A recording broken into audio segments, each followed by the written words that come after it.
demokraterne 2 stemmer, og de 3 sidste har ikke fået nogen stemmer. Hvad siger tallene her? Hans Enoksen er jo fra Itzitter, og han har fået rigtig mange stemmer derfra. Det er det, der er mest markant at se på her. Det er ikke noget, der overrasker som sådan. Man kan jo se nærmest, at det er tidligere Siumut-stemmer, som er gået til Baqti Naleraq og til Hans Enoksen.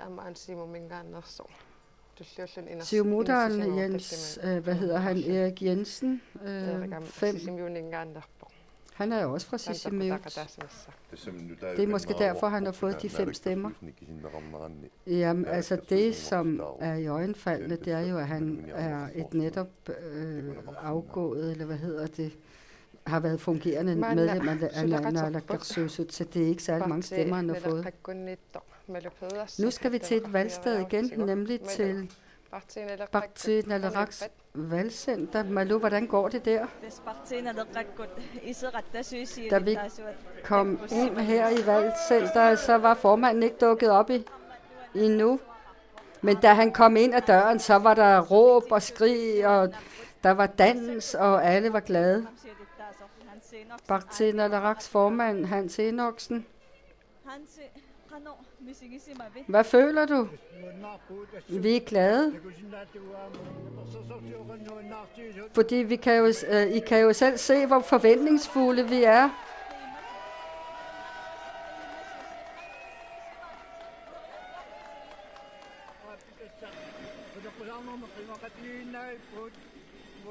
Altså, vi har under hele valgkampen haft stor tillid til hinanden, og vi har bakket hinanden op.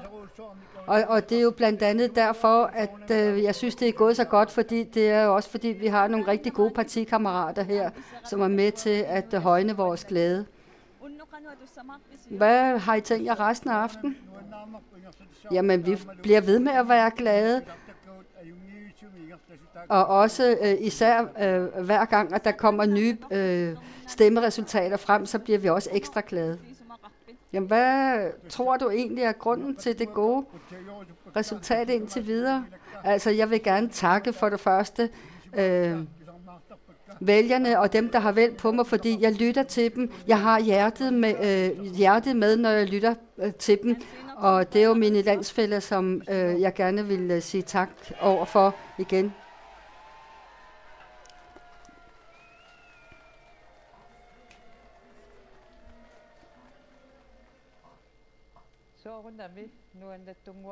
Ja, altså, der er jo glæde og forventningsfuldhed over det hele hos Baqti Naleraq. Nu har vi fået nye gæster.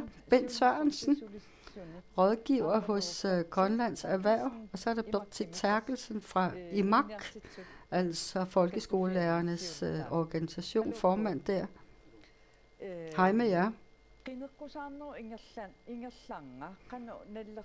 Altså, hvordan har I vurderet valgkampen? Altså, hvor vigtigt er det politiske system i forhold til organisationerne her?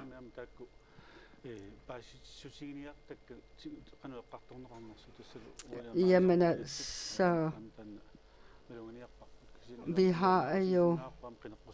er jo rigtig glade for, at man har været meget konkrete i deres udmeldinger, lige så vel som vi er rigtig glade for, at mange kandidater har været ude at sige, at man ønsker at samarbejde med de private erhvervsliv, men også med organisationerne.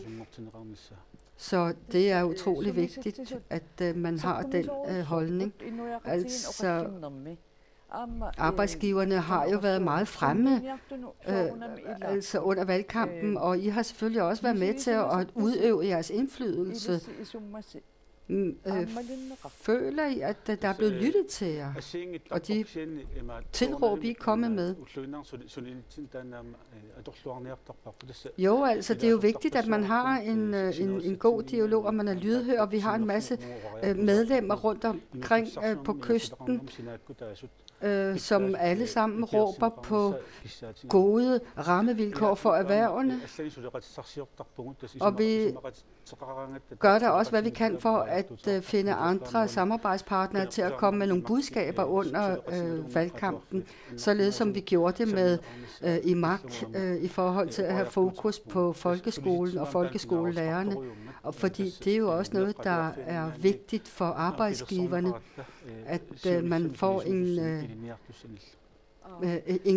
god fokus og også fremgang for folkeskolen, for det er jo vores fremtid.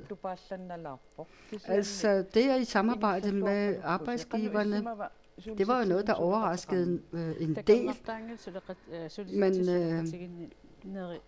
nu er det godt nok ikke noget nyt, at vi indgår den slags samarbejde med andre organisationer. Det har vi for eksempel også gjort her under valgkampen sammen med arbejdsgiverne i forhold til folkeskolen. I forhold til det politiske styre, hvad er det så det bedste i forhold til at være organisation og fagforening? Altså det, der er det vigtigste, det er jo sådan set, at man er lydhør over for hinanden, og også at fagforeningerne, at der bliver lyttet til dem.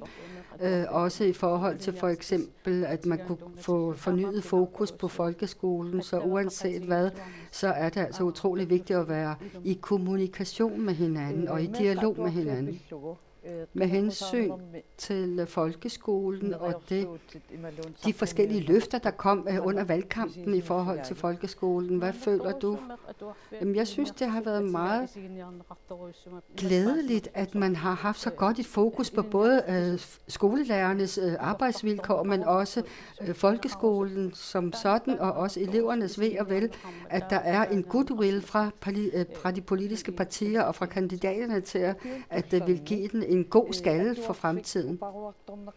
Altså nu er folkeskolen jo udsat for meget pegen fingre og skælde ud, kan man sige. Hvordan vurderer du det? Nå, men det er jo sådan set noget, vi er vant til, fordi at folkeskolen jo er en meget central del af samfundet. Altså, der er også forældre til de her skoleelever, lige så vel som vi også har et godt samarbejde med pædagoger og skolelærerne som sådan og andre.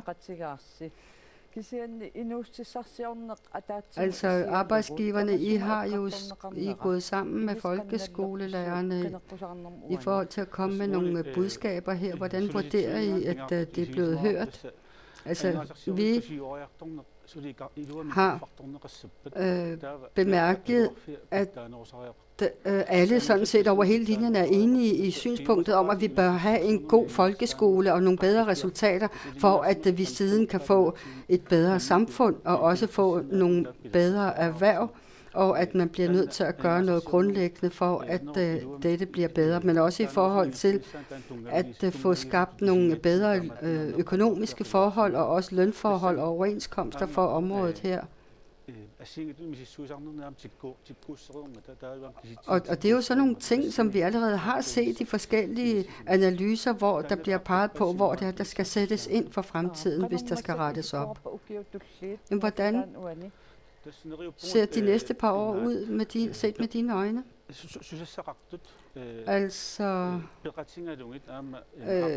det at inkludere og også inddrage andre, som er relevante i alle former for spørgsmål, der skal tages fat på. For eksempel hvis det er folkeskolen, jamen så at vi ikke glemmer alle mulige andre, som vi bør samarbejde meget tæt sammen med.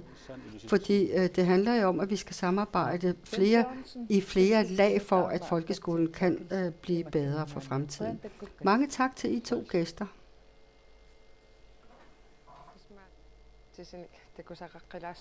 Vi skal se nogle flere tal. Det er fra Kangerlussuaq. Valgstedet Kangerlussuaq, og tallene ser vi lige om lidt. Her kan vi se, at Partiinalaraq har fået flest stemmer, 72 nemlig. Siumut 51 stemmer, Inuit Ataqatigiit 46, Demokraterne 44 stemmer. Samarbejdspartiet 22 stemmer, Atassut 14 og Nunaat Taqidornai 8 stemmer. Vi kan jo se, altså hvad siger tallene her for Kangerlussuaqs vedkommende? Sten? Man kan nok sige, at det har haft en vis indflydelse eller effekt, at Hans Enoksen Partiinalaraq kommer fra Sisimiut-området. Og Siumut har opnået det stemmetal formentlig på grund af, at man har diskuteret Kangerlussuaqs position som international lufthavn, og hvorvidt den skal bibeholdes. Der er jo mange fra Sisimiut, der ikke ønsker, at man skal ændre på den status, Kangerlussuaq har. Og det kan givetvis have haft en vis effekt på, hvor Sisimiut-vælgerne har sat deres kryds. Vi kan jo se, at Hans Enoksen er den personlige, har indhøstet flest personlige stemmer. Sara Olsvig, Inuit Ataqatigiit 22. På tredjepladsen Herman Bertelsen, Siumut 19. Og Niels Thomsen, Demokraterne, med 15 stemmer. Herman Bertelsen, Siumut, har jo fået et godt valg her i Kangerlussuaq. Han har jo været borgmester i rigtig mange år og er et kendt ansigt. Sten Lund. Altså, jeg tror helt sikkert, at Herman Bertelsens udmeldinger om, at vi skal bevare Kangerlussuaq med den status quo, vi har i dag, at det har han høstet noget på. Lige så vel som han også har slået på trommer for, at bygderne, at der skal være en vis fokus på bygderne også. Og vi kan også se, at Inuit Ataqatigiits Sara Olsvig har modtaget et godt valg, og det er måske, fordi hun er formand for partiet. Med hensyn til lufthavnene, der sagde Demokraterne, at de ikke ønskede at sige ja eller nej til, om Kangerlussuaq skal bevares som international lufthavn eller ej. Men Niels Thomsen har jo på vegne af Demokraterne været meget klar i mailet, og det har han nok høstet nogle stemmer på. Altså nu ser vi en masse mænd modtage en masse stemmer. Hvor er kvinderne henne? Jamen Sara ser vi jo. Men altså det er jo meget få kvindelige kandidater, vi har set til det, under denne valgkamp og til dette valg. Og det vi skal huske på også er, at man skal blive ved med at opfordre til, at kvinderne også skal frem på banen. Fordi det handler jo om, at både at kvinder og mænd har forskellige måder at vurdere samfundssituationen på. Og det kan også være sådan nogle ting, som man måske vil fintænke over til næste Inatsisartut-valg, hvor man måske vil have en bedre fordeling mellem kønnene. Nu skal vi så en tur i byen igen. Vi skal til Inuit Ataqatigiits valgcenter. Anne Marie. Hvad foregår der?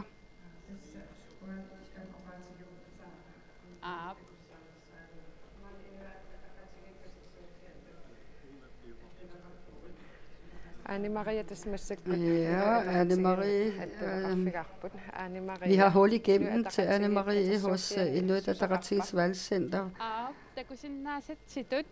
Ja, altså folk, der er kommet mange flere mennesker til, og der er mere og mere glade stemmer rundt omkring i Inusivik. Og man følger med i de tal, der kommer frem, og de resultater, der kommer frem. Og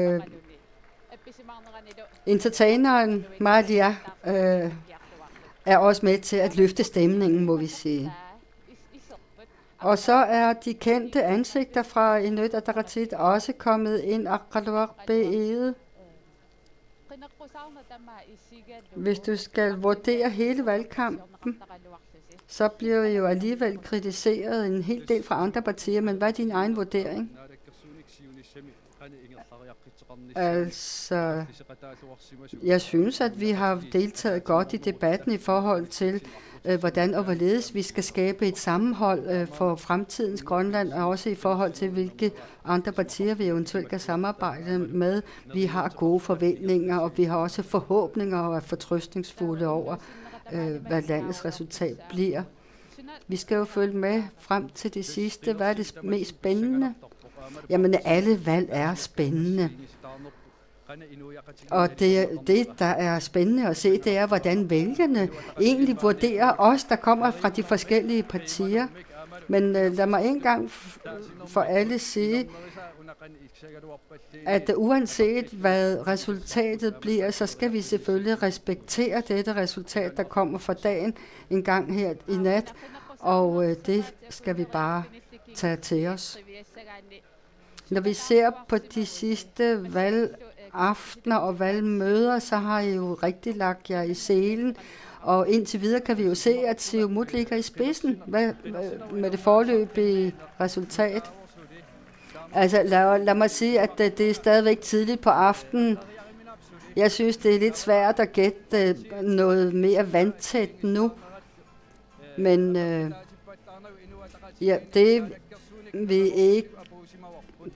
vi vil ikke se så meget på de enkelte partiers strømninger og hvad der sker der, men det jeg vil sige, det er, at vi har meget positive forventninger og forhåbninger til et landsresultat, og også i forhold til, hvad der skal ske derefter. Ja, der bliver uden tvivl en rigtig god stemning her på dette valgsted. Vi er tilbage til studiet.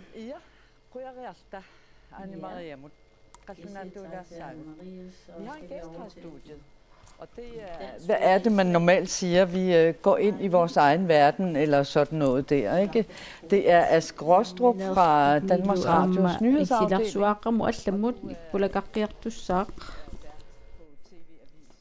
TV-avisi mitassa kiinak elisarnartoq aammallu ullualui matumassiunga aama soqutiinartorusu allakaatita suliarisimmasat isiginnaarparput sooruna taama soqutiineqartigi soortunatsin massakkut danski tusagassiortuningaan malinnaaffiineqartoriurussuu kalaallunani inatsartuneqqinersineq maangalu amma soorunammi nunatsinnuamma soqutiginnin malugiyuannarnikuarpu kisian annertorussoormassik tusagassiutiningaanni malinnaaffiineqarnera TV2 amma maanniippo soormitaavaana tassoorunammi amma TV2 maana periarfisaqarami maanniippo amma eqqarsaatigisinnaaqarput uagut maanniinnerpu amma pisuissamisoortuusussaa soorunammi pingaaruteqarpuuna inatsartunu qinersineqaammalu innuttaasunni amma qanno periuseqarner aammalu pissusilersorner uagutsinnu pisuissamisorpu amma malinnaaffiissalluit namminerluta maluginiassallu qanno inuiaqatiginni eqqarsaatit sumiinnersut aammalu qinersisoqartillu soorunammi aamma allatigu qinersisoqanginnerani aama assiingitsorpassuarni kalaallunaaniнгааnersun oraluttuassani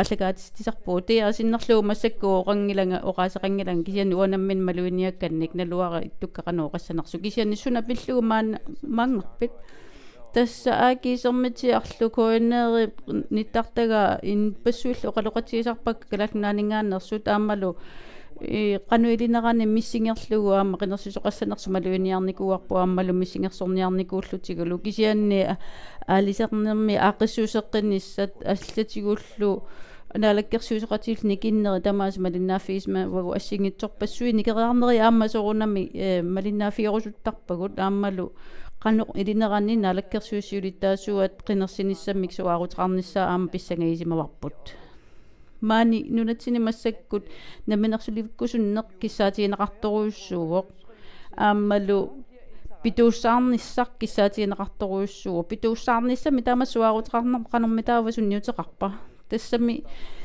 oqartoqarsinnaaru tupinnartuliaangila pituussaarusunner kalallunaanniam politikkikkut oqariartuut yassiingitsut assersuutiginnavillugu aalisakka agguarneqarneri soorunami kalallunaani aalisarne eqqarsaatigalugu oqalattuassartaasuna tamaat kalallunaanilu aalisakka agguar neqartarneri pilluit ajornartorsiutaasut ersersinniarlugu oqalattuassartaa tamas ilangguttariaqartarparput aama ilanguttussaavарпут kisian tassani taansikkit eqqarsaatigisaan taakku isummersoornerisaa kalallunaani tungassutеқартуни ассиингитсуник kalallunaаллу таански Danmarkillu taanskillu акорнгани аттавеқатигине эқану инисисиманери эққарсаатигисаани таански соорунами аама тупиннартуту исигингилаат утаққикататтоқарсиннаама таам питуussаарусуттоқарма таамалу аллаффиссорниккут ассилисамик иммаа ингерлатсериаасеқартоқарнера налеққаккуннингаанник аамалу нунаттақиторнаанингааник оқариартуутигинеқартут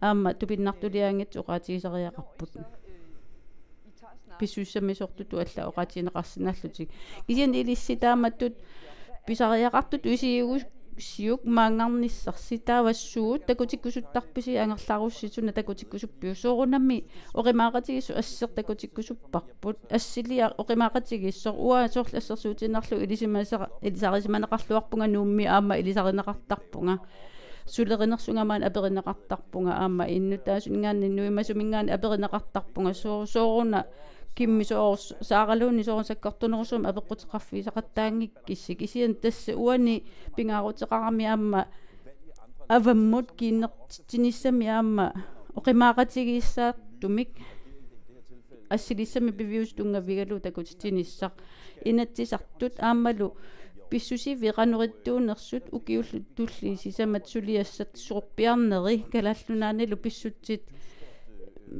таартуиннарми исиккоқартиллуи аама саққуммиунниарнеқарнери мианерисариақарпу писсутигалуу калаалерпассуақарпу аама уллуиннарни налигиннааллуиннартум инунеқартут каффиллертоқартарпу аама каагеқартулаарниарит оқимаақатигиссуми инунеқарту соорулами таакку аама илангуллуи саққуммиуттариақаратсиги таама кисианни уна миллигассақартоқарпу илисимаварпут аама налунгиларпу илиниартитааникку кивитассақарпор таамаамаллу ассигитсорпассуарник каяллаллу ассилиа тамаа соорунами такутиккусуппарпут таартоқааманерусуллуаама инуяқатигини нуисити тассат нуйуарти тассаама соорунами аллагаатилассиарусуттарпагут аамалу qinnersisartut qinnersinerleqanu ingerlanersoq исумаиннинниккут калааллунаанингааник кивитассат унаммиллернартут таавалу таанскиннунааннут ноқартут эққарсаатигиссагаани қанормитаава ассилиа исиккоқарпа иммаа Danmarkимут қимарраттут нунани алланингаани ассилииннарлуи уаама қимарраттуту исиккоқарсинаанарма қанормитаава илисси малуиниарсинаависиу аттавеқааннарниссатсинне қанормитаава тааккуаама аллангортитсиннаанерпат малуиниакканни исумақангилагу уагут ajornartorsiutitу исигисаариаасоқ писсутигалуу таански таама калааллинунааннут нуттарпут таамаамма таанна оқаллиннеқ имарторуйуссуунгилар писсуссамисуиннартулуллуна алла исигаарпу иллуани иллутунгаани нуами нунамут авитсеқатигиллута нуутоқартарнера кисиани инуяқатиги инериарторне эққарсаатигиссаани наатсерсуэққиссаартарфиу киситисаа исигиссагутсигу инериарторнерлу исигиссагутсигу инуусуттут кивитассаат амерлиарторпу утоққалиарторпу амерлиарторнерани сулисиннаасулли килиарторнерани кисианни инуусуттут аама Danmarkилиарлутик илинниариарлутик аалларникут илаатигуама утеққиттарпут кисианни саниллигутингкалуарлу кисианни Danmarkимисоорли авингақарсуманерусу иллоқарфиит аама инуоруккиарторнериаама эққарторторуйуссууагут иллоқарфиссуаннуоқарнери таамату иммақаама исигинеқарсинаавоо кисианни иллоқарфин миннерни ассиингитсуни вессиалаанними ассерсуутигиннарлугу иллоқарфиссуамукарлутик илинниариартарпут иммаа партаартарпут таамааммаллу нуна иллоқарфимин миннерму утеққинни аёрлутик таамааммаллу таан иллоқарфмикису иммарамма инууруккиартуиннартарлунимаакалааллунаам таамааттоқарпо элисеқаннер наатсерсуутигисеқарписи ақау исиккоқартоқарнissaа соорунами аёрнарторуйоруйуссуугоқ наатсерсорниарнера кисиан уа соорунами наатсерсуутигисеқарпунга кисианнимаани аёрнакусоорторуйуссуу наалаккерсуусоқатигинеэ қанноо иниссиссорнеқарсинаанери эқаатторуйуссуугамин ааппалуттут тунгуйортуунерусуллу qanиннеруйуссуами танмаркими партину ассиингитсуну саниллиутиссагаани таамааммаллу исумақарпунгаама налуллуиннаққиссаарпара qannorpi soqassanersoq kisianni ataasiakkat eqqamaffiuvagут налераккут нунаттақиторнaalу аама утаққикаталлутик питууссаарусуннера соорунами танмаркими аама малугиниарнеқарпо тусаанеқарпо малиннааффиинеқарпо аамалу налаккерсуусоқатигиттоқарнissaани аама оқималу таасиннааннери соорунами аама эққамаффииниарпарпу кисианни оқарсинаунга атаатсиму исигаллугу илисимасақарнера киллақарпаллаақамма наатсорсоруминаатиппаа қуянарлумаани кавеқуянарлнериуппунгалу писсарсиллуу тасиларсаатсинаагиннассаагут уннамманна аққинерсинеруп unnuani i vores egen lille verden. Og vi glæder os selvfølgelig til at se flere valgresultater, og der har selvfølgelig været forskellige valgdebatter, og vi har også været i Nordgrønland og har haft nogle live-debatter, og der skal vi lige se nogle klip.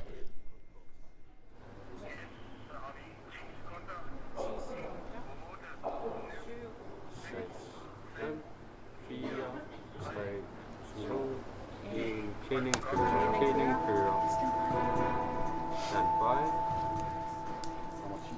Kumatin nakap. Kasani sente.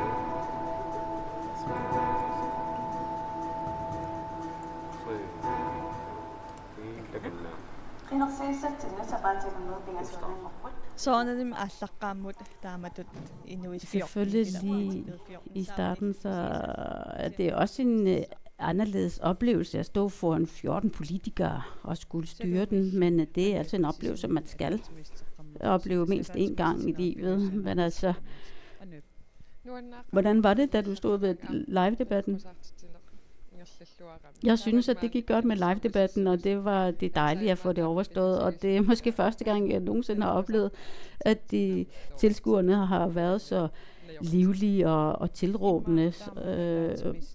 Kan det passe? Ja, men altså det har været meget spændende. Også når man kigger med fra sidelinjen, så er det utrolig vigtigt, så er det utrolig nemt at sige, at alt ser nemt ud. Hvad har været mest udfordrende? Jamen altså det har været, at ligesom tiden den løb fra os, og de at skulle tage de vigtigste spørgsmål frem i lyset og vurdere, hvilken der var mest vigtige. Og hvad skal man være mest opmærksom på som vært? Altså selvfølgelig skal alle partierne have mulighed for at svare, og selvfølgelig skal man også holde øje med minutterne, og at man skal holde øje med og lytte sig til, at de altså skal holde sig til emnet og svare klart og tydeligt, for de har meget tendens til at snakke udenom. Brian, hvad laver du? Jeg er ved at ordne kabler. Hvordan er det så efter sådan en udsendelse? Så er der rigtig, rigtig mange udstyr, som I gør klar, og I pakker sammen igen. Hvor lang tid tager det at forberede sig til sådan en scene? En opsætning? Jamen det kan være flere dage. Altså det kan være svært at vide, hvordan vi får tingene til at hænge sammen med kabler og sætte det sammen, og det tekniske og med mere. Så de første dag, der lægger vi kablerne sammen og får det hele til at hænge sammen, og så anden dag er det afprøvelse af udstyr. Hvad er det mest udfordrende? Det må være lyden. Der er rigtig, rigtig mange mikrofoner, der er tændt på én gang, og vi styrer dem jo selv. Og der er meget lyd fra lokalet, og tolkene skal der også være lyd på. Hvad er forskellen på de forskellige dage? Altså, at vi er færre ansatte, det er den største forskel. For eksempel her i Shishima, nu er vi lige blevet færdige. Hvor længe skal I så bruge på at pakke de her ting ned? 1 time, så det vil sige at forberede det. Det tager rigtig lang tid, og det tager et snuptag, så er jeg færdig med at pakke det hele sammen. Ja.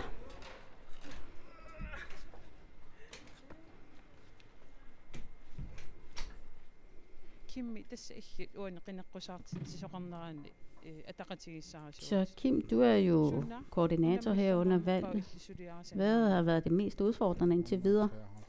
553 kilo skal fordeles på 10 mennesker, og skulle koordinere det, også destinationer, vejrlige forhold, tidsplanen, rammerne, at der skulle være med til at sikre, at medarbejderne også er udhvilet, at det bliver en succes. Altså min primære opgave er at få de små snore til at hænge sammen til et kæmpe reb, således at rammerne også bliver så sikre som overhovedet muligt. Hvad har været mest udfordrende? Jamen altså, som I kan se, så har der jo også været journalister, men der er også nødt til at være en, der har styr på det hele, som har den journalistiske overordnede ansvar.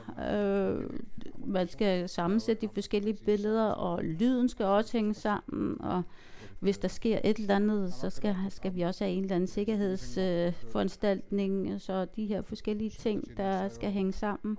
Og vi prøver at samarbejde med de forskellige lokaliteter, som vi når frem til. Ilulissat, Asiat, Ilulissat, tolkene. Vi rejser også sammen med vi rejser sammen med en af dem, og så var der en i Nuuk, og så var der en i Asiat, og så var en i Ilulissat, og så her også i Sisimiut. Så det her med at skulle koordinere, der er rigtig mange ting, der skal hænge sammen.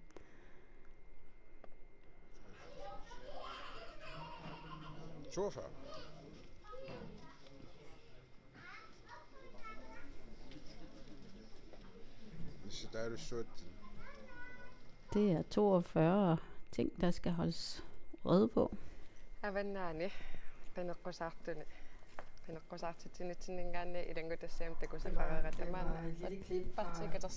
Vælgermøde i Nordgrønland.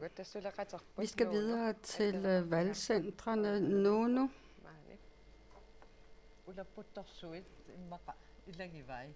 Hun er nok sammen med dem, der har rigtig travlt. Hvem har travlt der, hvor du er?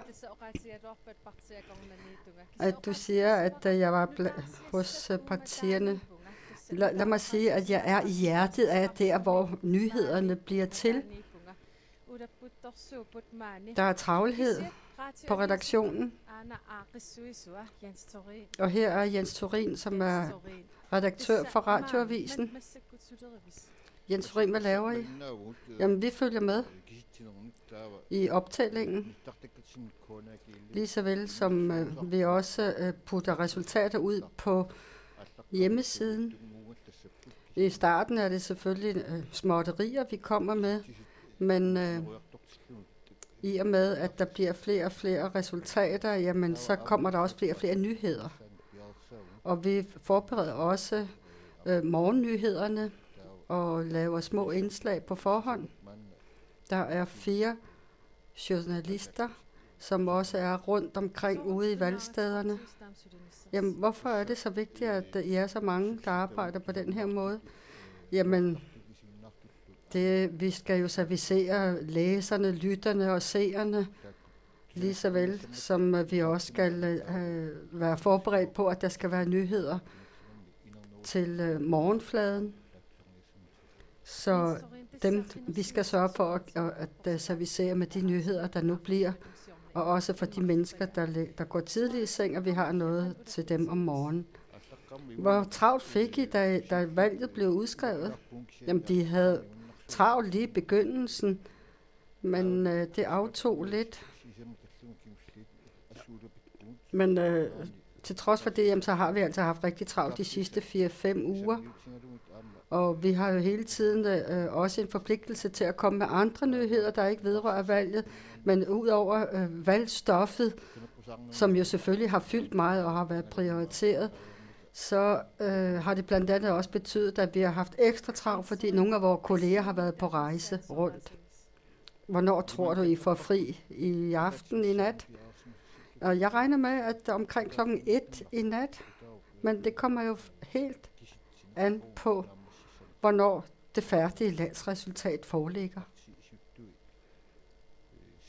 Fordi vi også skal have en lille snak med de enkelte partiledere, når landsresultatet foreligger. Jens Thorin, kan du pege på noget, der er interessant under valgkampen? Jamen, det er altid spændende at følge en valgkamp som journalist, når der er valg, lige så vel som vælgerne selvfølgelig også er interesseret i tingene.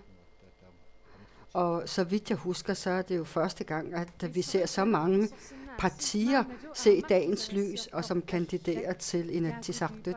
Og nu til en anden journalist, Jakob Løbert. Hvad laver du? Du har travlt, kan jeg se. Jamen, vi har været henne hos Nunattaqi og deres valgcenter. Og min kollega er på et andet valgcenter lige nu. Og der går det ud på at lodde stemningen og interviewe de enkelte, om der er glæde og forventningsfuldhed over det hele. Du har travlt? Ja, det har jeg. Og vi skal jo ud igen på valgstederne. Især når det landsresultatet foreligger, jamen så skal vi også rundt og lodde stemningen hos de enkelte partiers valgcentre.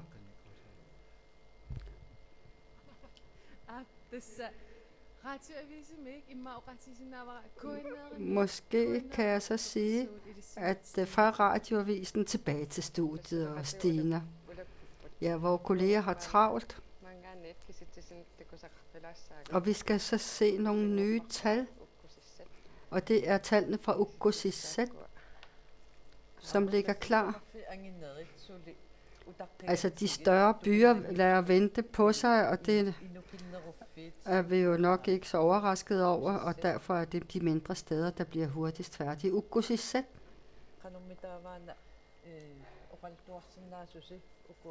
Hvad kan man sige til det her resultat, der ligger der? Kubik? Det er jo ikke særlig mange mennesker. Der er kun 90, der har været op at stemme, som vi kan se. Og så kan vi se, at Siumut har opnået 71,1%. Selvom de har haft en 1,3% i tilbagegang. Men altså, når der er meget få vælgere, så kan en enkelt stemme, der er flyttet et andet sted hen, gøre et stort udslag på procenterne. Det kan vi jo se. Og det er klart, at når vi kommer til hen mod når vi får et mere samlet billede, jamen så kan det selvfølgelig give større udslag. Altså nu er det jo sådan set kun 10%, man har opnået at tælle færdigt, så derfor er det lidt for tidligt, og også man skal være påpasselig med at komme med for meget bastant i forhold til, hvilken vej det vender. Karl Christian Kruse, Siumut, har opnået flest stemmer, 24. Kim Kielsen, Siumut, 15. Og Jens Christian Terkelsen, også Siumut, med 11 stemmer. Uden tvivl så har Karl Christian Kruse jo modtaget så mange stemmer, fordi det er et sted, han kommer fra. Jamen uden tvivl, og han har også beskæftiget sig meget med fiskeriet, og han er jo rigtig kendt, meget kendt i det område der. Og vi skal også huske på, at Uummannaq-området har været et traditionsmæssigt et Siumut-område. Og en af de andre Siumut-kandidater, som også opnåede godt valg, fik han, fordi han har været formand for bygdernes sammenslutning. Så ikke så mange overraskelser. Nu skal vi en tur til Atasuts valgcenter. Malu Pedersen. Hvad laver Adasut-folkene. Som I kan se, så er der sang på programmet. Stille og roligt hygger de sig her. Qulutangor Bertelsen, næstformand i Adasut. Hvad føler I her til aften? Jamen, vi er glade, og vi synger sammen her, og vi følger med på tv, hvad der sker. Men jeg kan sige, at vi er blevet flere og flere stille og roligt efterhånden, som folk har fundet ud af, hvor vi er. Og jeg håber, at der kommer endnu flere i løbet af aftenen. Jamen, vi har det hyggeligt her, og som I kan høre, så synger vi fællessang. Og så kan gæsterne også indimellem komme og fortælle nogle sjove historier, og på den måde underholde hinanden. Hvad har I af forventninger til valget her? Fordi I har jo ikke længere noget Adasut-medlem i Inatsisartut. Altså det, vi kan fornemme, det er jo sådan set, at Adasut måske er ved at få en retræte. Der er mange unge mennesker, som kandiderer på vegne af Adasut, lige så vel som der også har været mange unge vælgere, som har givet deres besøg med over for os. Hvad vil du... Har I gjort noget særskilt for at opnå så mange stemmer som muligt? Det vi kan se er, at tendensen sammenlignet med de nyere partier, at det sådan set går Adasut bedre. Så derfor så kan jeg sådan set godt sige, at vi måske er ved at få indfriet vores ønsker. Så Adasut består, ja, det gør det. Og det er jo også noget, som befolkningen ønsker, at Adasut skal fortsætte.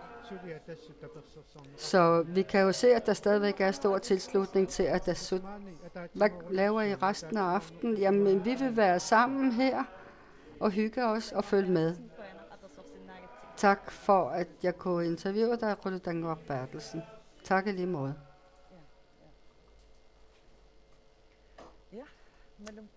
Vi siger tak til Malou. Nu har vi så en anden gæst i studiet.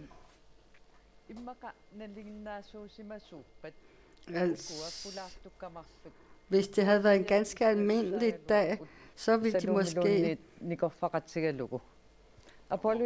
sidde her og være dem, der interviewer mig, men sådan er det ikke. Apollo Jeremiasen og Sofia Geisler. Apollo, du er jo et kendt ansigt fra Qanorok, og Sofia Geisler, du har også stået for debatprogrammer. Hvordan er det at være på den anden side af stregen her? Det er meget, meget mærkeligt at være på den anden side, kan jeg sige. Men på den anden side er det heller ikke så mærkeligt. Det er bare lidt svært at forklare. Fordi nu har vi et helt år diskuteret politik som journalister, og nu er det sådan, når man sidder på den anden side af bordet her, så er det selvfølgelig en lidt anden situation. Og måske... Altså, det er både mærkeligt, og alligevel er det ikke mærkeligt. Apollo, hvordan har du det efter valgkampen her, du sidder på den anden side af bordet? Altså, som Sofia var inde på, så er det lidt mærkeligt, selvfølgelig. Men på den anden side, så er det altså utrolig sjovt at have prøvet det. Jeg har aldrig nogensinde haft nogen erfaringer med at kandidere for et politisk parti. Og indimellem, så kan man jo også godt være lidt ydmyg i forhold til de mange dygtige politikere og kendte ansigter, som man nu pludselig står sammen med. Men altså, uanset hvad, så skal vi jo se på hinanden med lige øjne. Vi er alle lige. Lad mig sige, at de dage, der er gået, der har ikke været 2 dage, der var ens. Og indimellem, så har jeg da selvfølgelig også tænkt, hvad er det egentlig, jeg laver? Nej, altså, og så en anden dag, så vågner jeg op og siger, nej, det er jo fordi, at jeg har noget, jeg gerne vil kæmpe for, og det er det, der løfter mig op. I arbejder jo her i KNR indtil for ganske nylig.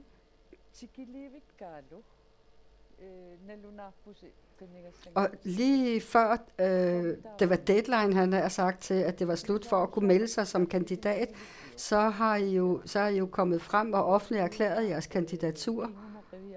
Sofia, dig først. Jeg har jo arbejdet som journalist med politisk stof i rigtig mange år. Og indtil jeg besluttede mig for, om jeg skulle kandidere, så må jeg ligesom sige, at springet for mig fra journalist til politiker var jo sådan set ikke så stort, fordi det er de der emner, som stadigvæk interesserer mig, men på den anden side, så er det jo noget andet, fordi nu står man jo pludselig og springer frem som journalist og som politisk kandidat, og det er jo nogle utrolig intelligente politikere, vi står sammen med, og man kan selvfølgelig blive lidt svedt på næsen over, om jeg nu også kan klare det, når jeg står sammen med de her dygtige politikere. Det har givet mig en masse stof til eftertanke. Jeg kan ikke sige, at jeg har været længe om at beslutte mig for, om jeg skulle være kandidat. Og om det var en hurtig beslutning, eller om det var en langsom beslutning, det har jeg svært ved at vurdere. Men fordi at alle mennesker har mulighed for at kandidere på vegne af et parti, og da jeg så besluttede mig, og da jeg så også offentliggjorde mit kandidatur, så kan jeg stadigvæk ikke rigtig sige noget om jeg var længe om at beslutte mig, eller om jeg var hurtig til at beslutte mig. Altså, det handler jo også om, som andre har nævnt, at det at være et kendt menneske, er det noget, jeg har spekuleret på? Ja, det har jeg tænkt meget over. Fordi det at arbejde som journalist, og så træde over stregen, og så ligesom blive politiker, det har jeg tænkt utrolig meget over. Fordi altså, jeg har også spekuleret meget på, hvordan og hvorledes hvilken effekt det vil have, at jeg var et kendt ansigt, når jeg nu sprang ud som kandidat for politisk parti. Men altså, når man kommer i gang, så glemmer man jo sådan set at frygte nogle ting. Fordi uanset om jeg er journalist eller ej, så har jeg også nogle personlige mål, jeg synes, der er interessante at beskæftige sig med. Og også i forhold til mange af de udfordringer, vi har, og de problemer, vi skal have løst. Især når jeg tænker på børn, der er udsat for omsorgssvigt. Og på den anden side, så synes jeg sådan set, at når jeg som journalist interesserer mig for de her ting, at det ikke er noget, det undrer sig over, at det er de samme ting, som jeg beskæftiger mig med som politisk kandidat. Altså selvfølgelig kan jeg godt frygte, at om jeg nu kan komme tilbage til journalistikken, efter jeg har sprunget ud som med politisk parti i ryggen. Men altså, der vil være mange andre ting, jeg sagtens ville kunne beskæftige mig med efterfølgende. Men det er klart, at det har givet nogle tanker. Altså nu er I jo ikke i den ældre afdeling endnu. I skal jo arbejde rigtig mange år endnu, givetvis. Det må jo have givet jer nogle overvejelser. Altså, selvfølgelig har jeg også overvejet de her ting meget, fordi jeg kan jo ikke bare gå tilbage og gøre det, som jeg gjorde før jeg sprang ud på vegne af et parti her. Så derfor så bliver man nødt til at være forberedt på, at der kommer en tid bagefter, og at man måske bliver nødt til at vælge en helt anden vej, end den vej, man har brugt tidligere. Så derfor så ved jeg selvfølgelig ikke, hvad resultatet bliver, men lad os se, hvad det hele ender med, så skal jeg nok beslutte mig for, hvad jeg skal fra i morgen af. Altså nu er det jo ikke bare for sjov skyld, at man går i valgkamp. I må jo have en eller anden ønske eller nogle forhåbninger om, at I bliver valgt. Hvis I så bliver folkevalgt, hvad så? Kan I forestille jer et liv som landspolitiker? Ja, altså, man bliver nødt til at arbejde for, at det er det, man skal, at det er en pligt, man får, hvis man bliver folkevalgt. Og det nytter ikke noget ligesom at sige, at når man først har sprunget ud på vegne af et parti, at man så ligesom vil have sin egen dagsorden. Det går ikke. Man bliver nødt til at følge partiets prioriteringer.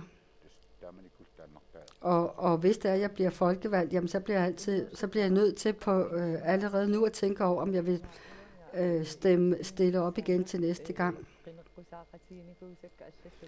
Sofie? Jamen, jeg er utrolig spændt på, hvad resultatet bliver. Fordi uanset hvad, så er vi en masse nye ansigter, som måske spekulerer meget over, hvor mange stemmer vi får, om vi overhovedet bliver folkevalgte til Inatsisartut. Altså nu tyder noget på, at demokraterne har fremgang. Det siger analysen. Hvilke forhåbninger har du? Jamen, jeg håber da selvfølgelig, at jeg får en masse gode stemmer. Og selvfølgelig så håber jeg, at hvem det nu ellers bliver, har stemt på mig. Men vi har vores valgstænder sammen med de andre demokrater. Sofie Geisler og Apollo Ramesen, tak for, at I gæstede os her. Man må forvente, at der er rigtig mange, der følger med rundt omkring i hjemmene med hensyn til, hvordan valgaften her, eller valgafstemningsaften går. Vi skal en tur til Sydgrønland. Simon Simonsen. Det er første gang, jeg stiller op til Inatsisartut, og jeg synes da også, det er interessant og spændende at se, hvad det hele ender med. Selvfølgelig kan man være i tvivl om, hvad det hele vil ende ved, men altså nu, altså hvis det er, at man bliver folkevalgt til Inatsisartut, så er det jo hele landet, man skal samarbejde omkring, og ikke kun kommunalpolitik, hvad jeg er vant til. Hvad har I lavet i dag? Jamen, vi har givet kaffe og fra Siumut-teltet uden for valgstedet, og vi har hilst på vælgerne. Og det er jo en rigtig god tradition, vi har med at være til stede og synlige omkring valgstedet og hilse på vælgerne. Og jeg ved da også, at vælgerne godt kan lide, at vi står her og er med til at løfte stemningen.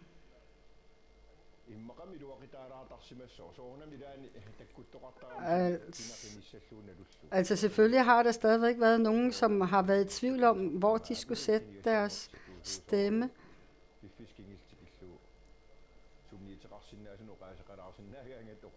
Og det er klart, at når vi har haft mulighed for at udøve vores indflydelse, jamen så har vi også haft mulighed for at komme til ord i det omfang, det var muligt.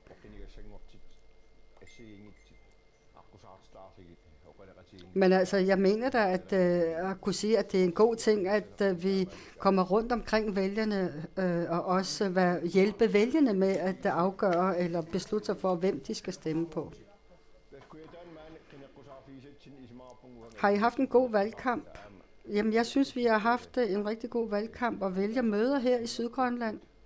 Og det er jo nogle store emner, man har debatteret, og det er også interessant. Selvfølgelig kan man ærge sig over, at storisen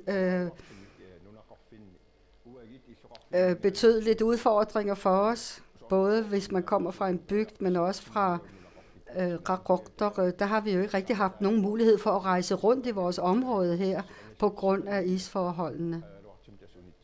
Så derfor så har vi på grund af manglende bådforbindelser og trafikforbindelser og for meget store is måtte indstille vores vælgermøderejser rundt omkring. Og vi ved da også, at det er ærgerligt for nogle vælgere, som ikke fik afgivet deres stemme på grund af netop de dårlige trafikale forhold og også isforekomsterne, der gjorde, at folk ikke kunne komme ind og aflevere deres stemme. Selvfølgelig har vi haft forskellige udfordringer, vi har haft forskellige uenigheder og debatteret på tværs af partierne og kandidaterne. Men uanset hvad, så har der været nogle gode spørgsmål fra vælgernes side, og jeg synes, at vælgerne har udvist en stor interesse for os. Så derfor så synes jeg, det er vigtigt at sige, at det har været vigtigt for de vælgere, der har stillet spørgsmål, og som vi kunne svare på.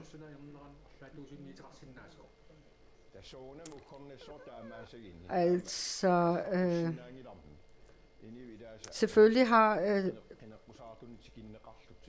isforholdene og også det, at man ikke kunne komme rundt til alle vælgerne rundt omkring de forskellige beboede steder, jamen det har selvfølgelig været en udfordring, og det er ikke særlig sjovt, at man ikke kan komme rundt. Men altså, jeg ved jo, at vælgerne meget gerne vil have, at man kommer helt hen til dem og kan hilse på dem. Og det ved jeg da erfaringsmæssigt fra mange af de valgkampe, jeg har været med i til kommunevalgene.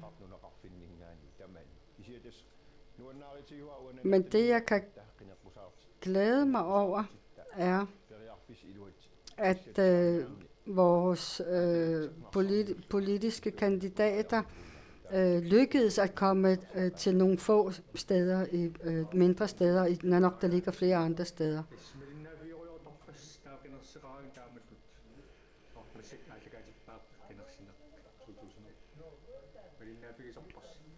Følger I med i sådan nogle valghandlinger?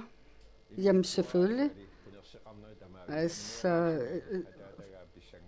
lige fra jeg var barn af, har jeg været meget interesseret og opslugt af de her ting. Og efter jeg blev valgbar, jamen så har jeg altid fulgt med i alle valghandlinger. Og derfor er det da også interessant at sidde her i aften. Og det er ikke kun spændende for vores eget vedkommende og vores egen hjemregion her. Det er også spændende at se, hvordan vurderingerne og resultaterne bliver i andre beboede steder. Selvfølgelig kan man kigge i bagspejlet og så komme med vurderinger på, hvad gik godt og hvad gik mindre godt. Men altså uanset hvad, så er det altid spændende at høre de forskellige udmeldinger. Tak for, at vi kunne interviewe dig. Tak i lige måde.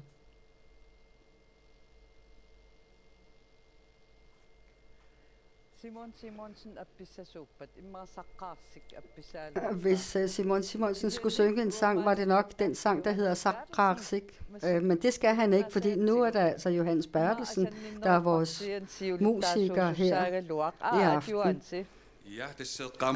Skal du være formand for Kærlighedspartiet for fremtiden? Ja, mange af mine sange handler jo om kærlighed. Og nu vil jeg synge en sang, som min bror og jeg har komponeret.